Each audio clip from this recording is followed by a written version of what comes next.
الرحيم. درود شريف. اللهم صل على محمد وعلى آل محمد كما صليت على إبراهيم وعلى آل إبراهيم إنك حميد مجيد. اللهم بارك على محمد وعلى آل محمد كما باركت على إبراهيم وعلى آل إبراهيم إنك حميد مجيد. باب کراهت تسمیت العنب کرمن. وی انګور ته د کرم نوم ایښودل مکروه دي. انګور نه دي، موږ انګورو ته انګور وایو کنه، خو که دې ته څوک کرم نوم ایږدي نو دا مکروه دي. زمونږ خلک ورته کرم نوم نه ږدي، خو دا اوس ګورو ښه. 1940 نمبر حدیث شریف دی، 1740 نمبر. نرې بیدارې ویښې. عن ابي هريره رضي الله تعالى عنه قال، زمون سردار سیدنا کم صحابی دے؟ ابو هريره رضی اللہ عنہ. اللہ پاک دې ته راضي شي، الله پاک دې د خپل ځان نه راضي کړي، الله پاک دې زما ستا او د ټول امت د طرف نه بهترینې بدلې ورکړي. سیدنا ابو هريره رضی اللہ عنہ فرمائی، قال رسول الله صلی اللہ تعالی علیہ وسلم، چې جناب نبی کریم صلی اللہ علیہ وسلم فرمایلی دی، لا تسم العنب الکرم، انګورو ته کرم نوم مږدئ، فإن الکرم المسلم، ځکه کرم خو مسلمان دی. متفق علیہ، دا حدیث متفق علیہ دی. امام بخاری رحمہ اللہ په صحیح بخاری شریف کی کتاب الادب باب قول النبی صلی اللہ علیہ وسلم انما الکرم الى آخرہ، او صحیح مسلم شریف کی کتاب الالفاظ من الادب باب کراہیت تسمیت العنب کرمن. مسند احمد شریف کی پدریم جلد کی په حدیث نمبر 9984 باندې. امام ابو داود رحمہ اللہ مصنف عبدالرزاق کی په 6919 باندې دا حدیث مبارک ذکر دی، او ابن حبان رحمهم اللہ په 5832 نمبر باندې دا حدیث په خپل کتاب کې راوړی دی چې انګورو ته کرم موای، کرم خو مسلمان دی. وهذا لفظ مسلم، دا الفاظ د مسلم شریف ته کتابو. وفي روایت، او په یو روایت کې دا راغلی دی چې فإنما الکرم قلب المؤمن، کرم خو د مسلمان زړه ته ویلی شي، د مسلمان زړه دی. وفي روایت للبخاری و مسلم، او د بخاری او د مسلم شریف په یو بل روایت کې راغلی دی، یقولون، فرمایل به ویل به، الکرم، کرم چې دی، انما الکرم قلب المؤمن، کرم دا د مسلمان زړه ته وایي. وضاحت او شرح او پس منظر بیک گراؤنډ د دې حدیث داسې دی. علماء کرام فرمایي چې د دې حدیث یو پس منظر دی چې دا حدیث نبی علیہ السلام په یو خاص موقع کې فرمایلی دی. هغه دا دی چې زمانہ جاهلیت کې، زمانہ جاهلیت خو پیژنئ که نه، د نبی علیہ السلام د بعثت نه، د اسلام نه مخکې چې کومه زمانه وه که نه، دې ته د جاهلیت زمانه وایي. په دغه زمانه جاهلیت کې به عرب نه دي، عرب دی به د انګورو نه شراب جوړول، د انګورو نه به شراب جوړول، او د دوی دا خیالو، د ګمانو، د خیالو چې سړی کله دا شراب اوس کی نو په ده کې سخاوت، همت او جود او کرم، دا اوصاف پکې پیدا کیږي، دا کوالټیانې. خو چې کله شریعت مطهره زموږ او ستاسو پاک دین، پاک شریعت رالو، وی ویل چې شراب حرام دي، شراب حرام دي، نو اوس شرابو ته دا کرم نوم ویل هم منع که. کرم خو ډېره ښایسته معنا ده. کرم څه ته وایي؟ سخاوت، جود او همت، نو دا نوم یې منع کو شریعت. چې د شرابو، د انګورو د شرابو څښلو نه دا خیال چې کوم پیدا کېدو چې دا باطل دی، دا ختم دی، دا نه دی، ناحق دی. لکه دوی دا خیال وکړه چې شرابو څښلو سره سړي کې سخا پیدا کېږي، نو داسې ښه نوم به شرابو له نه ږدئ. داسې شیز دپاره چې هغې ته شریعت نجس او پلیت او حرام ویلي دي. پاتې شو دا چې کرم غونته ښکلی نوم دا د مسلمان د زړه کېدی شي، د مؤمن زړه چې ټولې خیرخواهیانې او بلایانې دا د مسلمان په زړه کې وي، د مسلمان په زړه کې خیرخواهي وي، خیرخواهي د ده په زړه کې د سخا ماده پرته وي، د تقوا، د علم، د هدایت نور، د هغې مرکزي منبع او سرچشمه دا د مسلمان د زړه نامه کېدی شي کرم او د شرابو نشي کېدی. اصل خبره دا ده چې زمونږ د دین او شریعت چې دی زمونږ په هر معامله کې اصلاح کوي، جوړ جاړی راولي او زمونږ او ستاسو درستګي کوي. بس خوش نصیبه دی هغه کس چې د شریعت اصلاح قبوله کړي او ځان درست کړي او ځان جوړ کړي سم کړي، نو بس کیسه به سم شي. که زمونږ شریعت زمونږ عقاید درست کوي او د هغې اصلاح کوي نو دا هم شته. زمونږ شریعت زمونږ دین زمونږ الله زمونږ رسول زمونږ قرآن زمونږ حدیث دا که زمونږ د عباداتو اصلاح کوي چې عبادت منځ روژه زکات حج اودس تیمم غسل دا داسې کوئ چې خپل پریږدو د شریعت والا پسې روان شو کامیاب به یو. زمونږ د معاملاتو اصلاح هم فرمایي چې دا معاملات هم داسې کوي صحیح کوي درست کوي. زمونږ د معاشرت هم اصلاح فرمایي چې خپلو کې ژوند داسې تېروئ نه دي خو مونږ ته دین رښتیا ووایي. که مونږ ته نه معلومه به مونږ کوشش نه کړی خواري به هم نه کړي نو نور مونږ ته هر څه ښودلي او اخلاق هم راته ښودلي دي. د اخلاقو اصلاح یې هم راله کړې ده. د کوم بوټي اصلاح چې کېږي هغه میوه ورکوي بیا، او د کوم بوټي اصلاح چې نه کېږي هغه بیا همدا شان دی ځنګلي شي هغه بیا میوه نه ورکوي بیا خشاک شي. دا شانتې دا انسان خصوصا مسلمان چې د شریعت اصلاح قبلی په عقیده کې هم په عباداتو کې هم په معاملاتو کې هم په معاشرت کې هم په اخلاقو کې هم نو دا بیا میوهدار بوټی ته جوړېږي میوهدار. نو دا شانتې زمونږ او ستاسو شریعت زمونږ او ستاسو د الفاظو اصلاح هم فرمایلی دی. زمونږ د دې زبان او د خولې چې د خبرو کولو په وخت کې به د داسې الفاظو چناو او انتخاب کې چې هغه درست وي شریعت ته.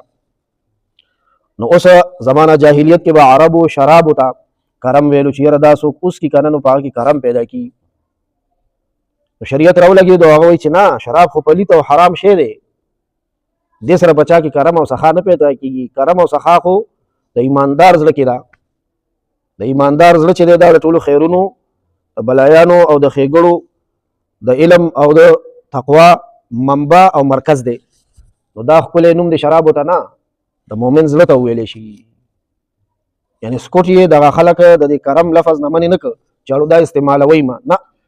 استعمال کوي خو شراب له نه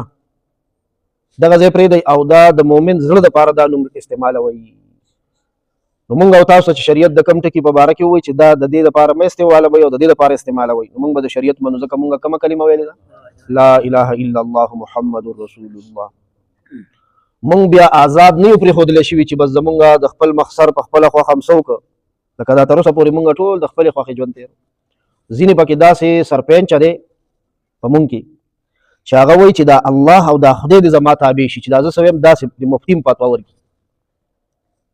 زمونږ ورځان ته پام نشته دی چې دا ما کومه لار اختیار کړې ده که نه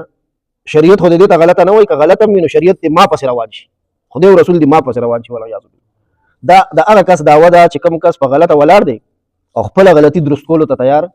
نه دی بلکې په دې خپل غلطۍ ته نور هم دعوت ورکوي. ملا صاحب ته وایي چې تم په دې روان شه ما پس مفتي ته چې فتوا کېږي وایي په دې فتوا ورکړه. نو الله رسول او شریعت پسې بځو قرآن او حدیث پسې بځو. علما چې مونږ او تاسو ته څه وایي کوم عقیده راته ښایي کوم عبادات راته ښایي معاملات راته څنګه ښایي معاشرت اخلاق چې هغې پسې روان شو که نه تاسو په الله باور وکړئ. زمونږ د خپل منځ کې خبرې اترې ني بال بچ سره لور زوی سره خبرې ښځې خاوند سره خبرې تاسو په الله باور وکړئ د دې نه به عبادت جوړ شي او په دې به مونږ او تاسو له الله پاک د سورت رحمان او د سورت یاسین او د قرآن او د تلبیې ثواب راکوي. وی به زمونږ عامې خبرې دغه شان که چېرې معاملې والا دکاندار او ګاک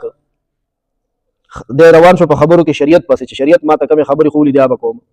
لکه دکاندار ته شریعت دا وایي چې تا سره کومه سودا ده د دې خوبي چې بیانې که نه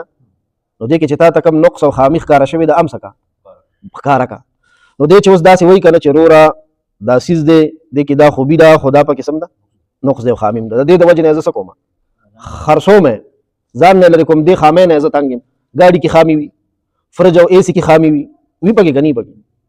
نو چې کله د دا ښکاره کا تاسو په الله باور وکړئ چې دی دا د کوم ګاګ سره خبرې اترې کوي که د سره پې جوړ شو خو ځه کني بل ګاګ سره راځي هغه سره خبرې کوي بل بل بل څومره چې ګاکان ډېر شو دی ورسره دا د خامۍ والا خبره کوي چې دی کې دا خامیم ده د دا عملنامه کې سبحان الله الحمدلله الله اکبر ثواب لیکلی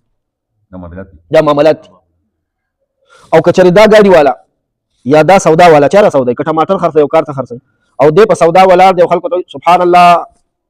الحمدلله الله اکبر د ګناګاری وورج د سکی نه ته ټماټر خرڅوما سره دي سره یاد کا شنه یاد کا واړه دي واړه یاد کا غټ دي غټ یاد کا دی وی غټ غټ او سره سره لالونه ټماټر او چې وروزي پچی دروغ وای دته بیا د سبحان الله او د الحمدلله او د الله اکبر ثواب نه ملاوي او دې بیا سوی استاد جی په روزه کې مې برکت نشته لري زه خو حق حلاله مزدوري کوم د سر ویني مخپول لاړې شو د خپل سر دا ټول ورځ چې دروغ وای دوکه کې کوم ګوره د خبره ته تاسو پام سمونه یو سودا والا دې سودا خرڅي او دې په سودا کې د هغه سودا فائدې او ګټې او چې کوم پاږي کې اوصاف دې هم بیانې خو شریعت وایي دې بسم بیانې عیب به هم بیانې عیب خود ته معلوم شوی د الله کې شی دی کنه عیب دته معلوم نه عیب بم بیانې نو چې دې بیا د عام خبرې کوي کنه چې ماما دا 50 روپیا ز خرڅو مغه وای نه مړه په وسه ورا کنه نه په وسه خو نه کیږي په زر حاله تا ته یو 50 پرې دم د دې چې دا کوم خبرې کیږي ته ملائکه لګیا دا وغد پس سبحان الله الحمدلله الله اکبر نیکانی زما د خبرې مطلب دا معاملې والا نه د اخستلو خرڅولو والا منډه کې کار کولو والا دیاړي مارو کګاک ته کار سوکړي د عملنامه ټول ورځ د نیکو ډکیږي خو چې کله شریعت پس روان شي او کدا د سودا مالک د په سودا ولار دی او د سودا خبره نه کوي عیب نه بیانوي او لګیا دی تسبیح ور سره دي سوی سبحان الله یا چوي وي سودا ګک دې ته متوجه کوي سبحان الله الحمدلله زمونږه د ریوان اجتماع کې با یو وخت داسې کار کېدو چې یو کس به روانو او هغه ګڼه لارې هغې کې د تلوارې څه پسې ځي نو چې چا نه به لار غوښتنه ورپسې به اواز کول وي الله اکبر سبحان الله الله اکبر به نو دا الله اکبر گویا د هارن په ځای استعمالېدو هارن نه وي چا پسې نو هغه چې دا مشرانو پورې دا خبره ورسېده هغې خو یو خبره دغه کوي اکسرې کوي مفتیان په دې باندې کېناست هغې وایي چې نه دا د الله نامه د هارن په ځای استعمالول بېادبي ده نه به کوئ اوس منه ده دغه شان دا کور کې دروازه باندې چاټلی لګولي کنه او هغې کې هلته چې ده ولا زور ورکړي هلته څه وایي الله اکبر ذکر کوي دا منه دي بعضې کس ګاډي کې دغه لګولی چې ریورس ځي نو څه وایي ذکر کوي یا چې سلف پې وایي سټارټ کوي نو سبحان الذي سخر لنا هذا دا دعا وایي دا منه دي دا منه دي دا خو د رنګ ټون بیا چې په شروع شي هغه په ذکر کېږي نو دی خط مری ولا خپه کړي دغه کې ذکر بند ذکر دپاره خو یې نه لګولی دی خو په پانګ دپاره لګولی دا منې دي نو زما د خبرې مطلب دا چې دی اوس په سودا ولاړ دی سودا خرڅوي او دی څه کوي ذکر کوي په ذکر سره خلک څه کوي متوجه کوي چې والله ډېر بزرګ سړی دی څه کوي هغه سبحان الله والحمدلله واس کوي ګنهګاري او چې دی ولاړ دی او سودا په سر باندې چې دی سودا کې دا خوبي ده او دا ور قسم دی عیب هم دی د ده څه لیکلی کېږي نو تاسو به راته څه وایي تاسو به راته لنډ دا وایي ځکه د یو معاشري خلک بیا خو به استاد چې دا شی اړو خرڅ نه شي چې دی عیب بیانوي بیا خو به دا شی اړو نه دی خرڅېږي که نو چې خرڅ نه شي بیا به رزق ته کومه راځي نو رزق دی که دا خو ستا بیا عقیده ګډوډه ده یقین دی خراب امام ابو حنیفه رحمت الله علیه چې د کوم امام په مذهب او په مسلک کې مونږ او تاسو نعمان ابن ثابت رحمه الله تعالی د کپړې کاروبار کوي خادم لا نوکر له کپړه ورکه تان هغې کې سوتارونه یو ځای کې وتي نو دې سره عیب جا نه شي کنه نو ورته ویل چې کله ګاک باندې خرڅې نو دا ځای به ورته ښې که دې سره خوښ شو خو وابلي که خوښ نه شو واپس وکړي خادم یوړه بس بازار ته چې لاړ چې سړی خبره خو هېره شي هېره شوه تا نه خرڅ کړو چې پیسې واپس راوړې وي تا هغه عیب خلکو ته ښولی وي نه ورته وایي شابه اوس دا پیسې واله هغه پسې د منډۍ کې وګرځه نو بیا چېرته میلاوېږي ګاک ډېر ورپسې وګرځېدو خو پیدا نو هغه پیسې یې ټولې هغه خپل هم پکې وي که نه ګټه هم کړې وه هم پکې وایي ټولې صدقه کوي دا د خپل استعمال کې نه موږ د داسې امام صاحب او مسلک باندې یو ښه داسې تقوا وه الله پاک دې زموږ او ستاسو عقیده عبادات معاملات معاشرت اخلاق خوی بوی ناسته ولاړه خبرې اترې کتل اورېدل دا ټول د الله پاک زموږ او ستاسو د پاک دین شریعت مطابق صلی الله تعالی